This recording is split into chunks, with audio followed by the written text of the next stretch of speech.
Қайырлы күн, құрметті білім алушылар. Бүгін бізде балалар әдебиет және мәнерлеп оқу практикумы. Сабағымызды бастаймыз. Бүгінгі сабағымызда сын тұрғысынан ойлау технологиясы бойынша бірнеше тапсырмалар іріктеліп алынды. Сол тапсырмаларға жету үшін бағалау парақшасы сіздердің алдарыңызға таратылып беріледі. 100 балдық жүйемен бағаланатын білесіздер, сондықтан да іске сәт. Бүгінгі сабағымыздың тақырыбы Мұхтар Әуезов өмірі мен шығармашылығы. Күн ілгері берілген зерттеу сұрақтары алдарыңызда және мақсаты сабақтың, сонымен бірге оқу пирамидасы, Блум таксономиясы бойынша балдық жүйе алдарыңызда көрсетілген. Ал құрметті білім алушылар, қазір алдарыңызға үй тапсырмасы бойынша қорытындылау мақсатында QR код таратылып беріледі. Онда арнайы сұрақтар берілген. Бұл сұрақтардың барлығы сіздер үшін Мұхтар Әуезовтің өмірі мен шығармашылығына және оның ең алғашқы драмалық туындыларына, студент кезінде жазылған шығармаларына және ол кісінің өмірі мен шығармашылық жолындағы ізденістеріне толы болмақ. Сондықтан алдарыңызға QR код таратылып беріледі және осы сұрақтарға сіздерден жауап алу талап етіледі.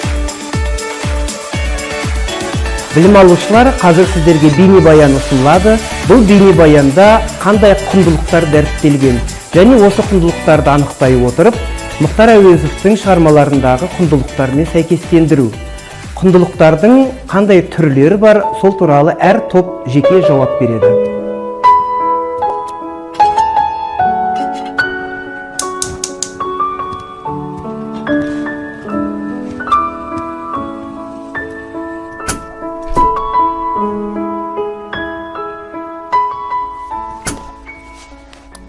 Келдіңдер ма? Иә. Тамақ дайын, келіңдер. Иә, қазір. Сабағың қалай, қызым? Жақсы әке, бүгін 3-5 алып келдім. О, жарайсың. Міне, мә.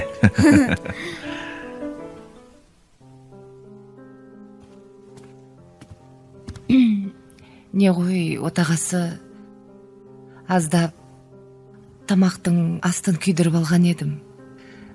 Кешіресіздер. Ей, кешірім сұраған нес? Оқас жоқ әкел. Қайта мен осында күйген тамақты жақсы көрем. Бала кезімде әжем айтушы еді, күйген жерін жесең әнші боласың дейтін. Мені көріп тұрғандай әнші болып өспедім. Қазір мен шай демдеп келейін. Әке, сіз шынымен күйген тамақ жақсы көресіз бе? Қызым,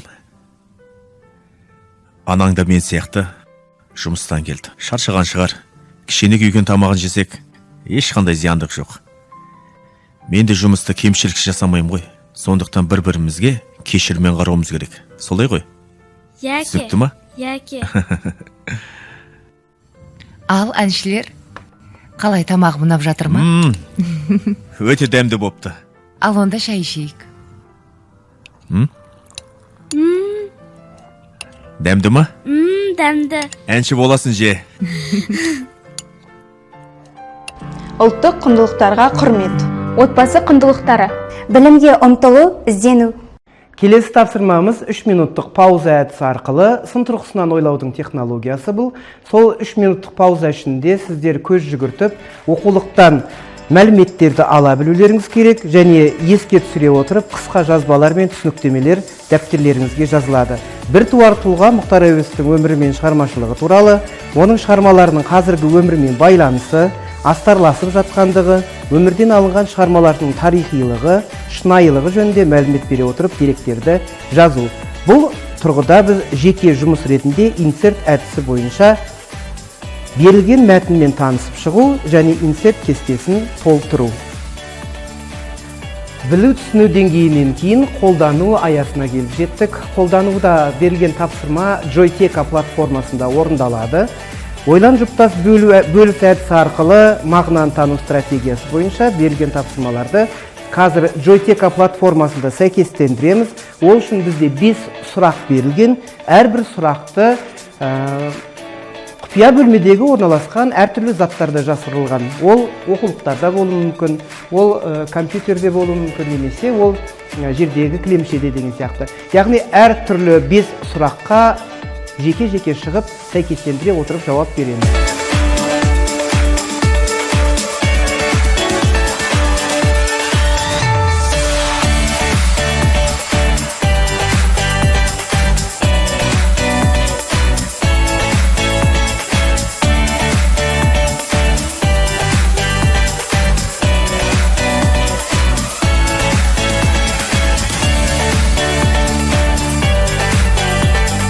Келесі тапсырма бізде топтық жұмыс.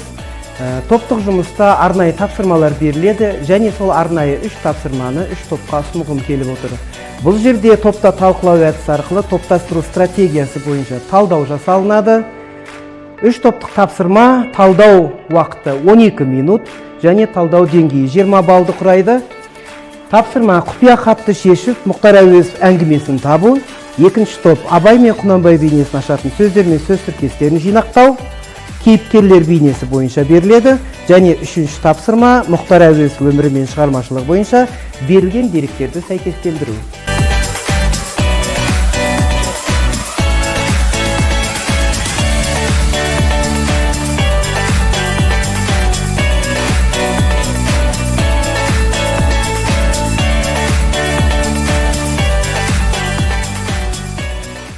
Келесі тапсырмамыз біздің Learning Apps платформасында орындалады. Ол үшін платформа алдарыңызда көрсетілген. Тапсырма негізінен белгілі бір жүйемен оқып, Мұхтар Әуезовтің мақаласын табу. Сіздердің естеріңізге сала кететін бір жайт, студент кезінде жазылған ең алғашқы мақаласымен басталады. Осы 3 топқа арнайы берілген 3 мақаланы сіздерге табуға кеңес беремін.